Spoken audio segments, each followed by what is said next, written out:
Today I am going to cover a very beautiful little shrub that's called Tadehagi triquetrum. One of those crazy names. Anyway, Tadehagi, Tadehagi, Tadehagi triquetrum. Anyway, I've written the correct name and all on the title of the video. And this plant, it is one of the small shrub. So small means it grows up to 10 feet high. Then I'll show the plant first and then I can talk about it. So flowers look like this. They come in long stalks like that, and they're very pretty but tiny.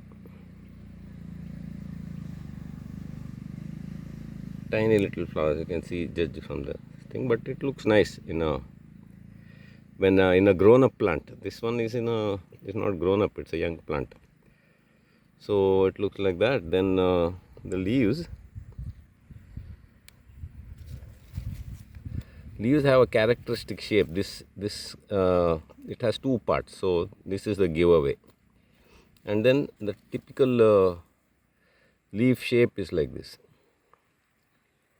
And to touch it is not exactly leathery, but it's and also not very papery or dry. It's somewhere in between. So that's how it looks, and its main life is in the root of the plant. And once it is established, it lives for many years and becomes quite big and nice and grows up to 10 feet high. So that's a bit about physically identifying it. And this leaf, of course, you have to keep a lookout for that. Then this Tadehagi, it's one of our Indian desi plants. So it's good for our endemic gardening and all that.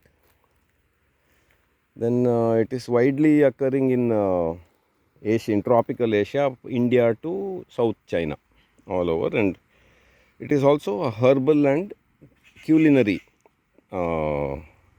The tender leaves and all they cook in some places. Then it has numerous some herbal properties and all that, medicinal uses, which you can all look up online. Then this particular location, why I chose this plant is because of the location. This is a evergreen forest that has been leveled. So there on top of that is a hill over there. On top some rich man has built his bungalow there, and then he's bought his whole slope. And then at one level they have terraced and create one flat area. And complete topsoil has been with heavy machinery. They have pushed it to the side. So it is totally devoid of topsoil. Complete destruction of topsoil. And this is the kind of location what I would call as ruined. So you can see the ground here. Nothing is there. Some 5 centimeter of mud is washed down from upstream with the rain and all. That's all. Nothing is there, and nothing is able to grow also. It is such a harsh now conditions are so unfavorable. So this kind of place is has to be occupied in nature. This kind of place is occupied by pioneer species, either native pioneer species or exotic ones. And this place has been cleared about I think year before last. So 2 monsoons have passed here. And so in this kind of a absolutely barren location, this is if it wasn't a heavy rainfall area, this is desertified, you can say, because nothing is growing. And some invasive acacias have come, because one mother tree is there. That one's children are spreading and it will occupy. It is capable, this Acacia auricularis is able to survive in this lousy location. Then in this kind of place, this Tadahagi triquetrum can be used, because naturally also it is coming and it has come on its own here, and it has established itself and survived and looking quite all right. And even the plant, once it feels bold and confident only, it will take up flower production and all. So it has even produced flowers this year. So as far as this Tadahagi triquetrum is concerned, it is a good habitat. It can survive. You don't have to water it. You don't have to manure it or do any damn thing. You just have to introduce it and then it settles down. And apart from everything, the most interesting feature of this plant is it's a legume. So it fixes atmospheric nitrogen in plenty, because this kind of place there is no nitrogen and all, nothing is there, it's just a mineral, that's all. So so if you want to regreen this kind of place, you have to have legumes and improve the soil. The soil has to be opened up, and that nitrogen has to be made available, so that plants and all can once again reoccupy and regenerate the place. So in this kind of location, having legume species will speed up the process of regreening and soil regeneration.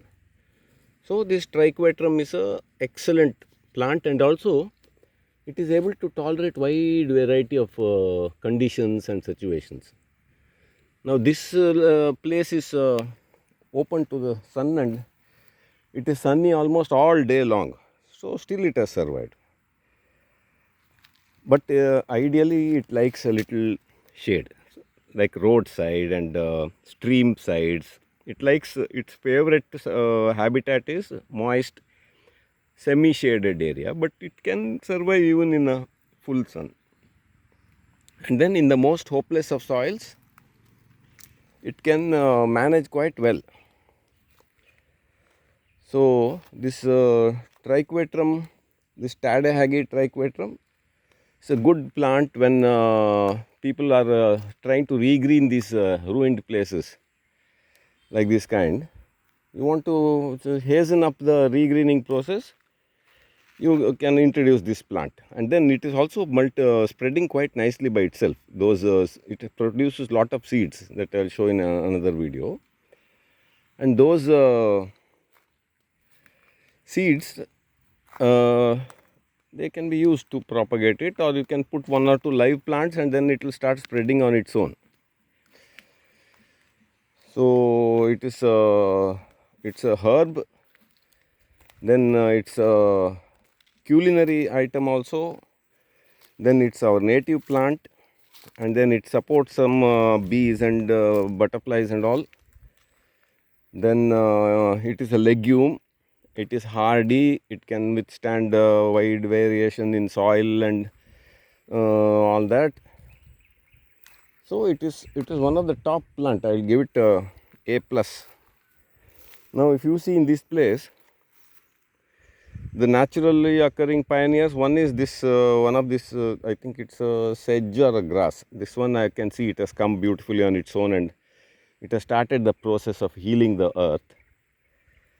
Second is this legume also. This I have done a separate video on this one.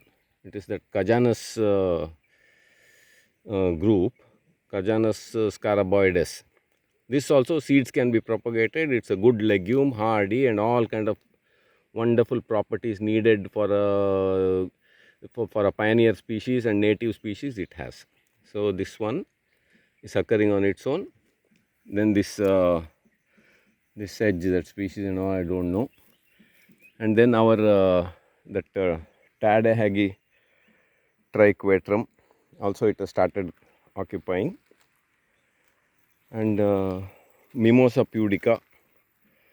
So I think by next year this grass will completely fill up, and then the acacias will occupy the open spaces, and this Cajanus scaraboides, it's already established itself, so its seeds will all spread and occupy. Then one or two other creepers are there, and one or two exotic weeds also are there. But by and large, the diversity is complete destruction has happened, and from maybe this place could have held in this natural condition some 5,000 species of 5,000 or 10,000, depending on what all you count, insects, life, and all kind of things. But now it is reduced to some 5 or 6 species of plants. Mainly this acacia, and that it is invasive. And that will further dampen the chances of any of our native species to occupy here. And it has become a deadly weed now, absolute disaster. Then this big grass or sedge, I am not sure. Then here's our Tadahagit triquetrum. It is nicely settled in the base somewhere along with this grass, and it has successfully survived. So it's a heartening sight when if you see this plant. And then that Cajanus scaraboides and Mimosa pudica seeds also I would recommend to throw in this kind of places. It will settle, and it's a good plant, our own plant, and bees come for the pollen and all that. Cows can eat it. It's a herb, it's a legume. It has every positive property except some small thorns. So then one small grass also, very pretty item, but again the name I don't know. That is this one. This also survives in this completely denuded, shattered area. So also this is that sacred Ixora. This also is a native pioneering species. So coming back to the main plant of the video, this Tadahagit triquetrum, excellent plant for small gardens, smaller and bigger gardens, as well as for biodiversity, herb garden, and then regreening, and all multi-purpose. And you can eat it also. If you look up in the internet, tender leaves can be used as a culinary herb. So excellent plant, go for it.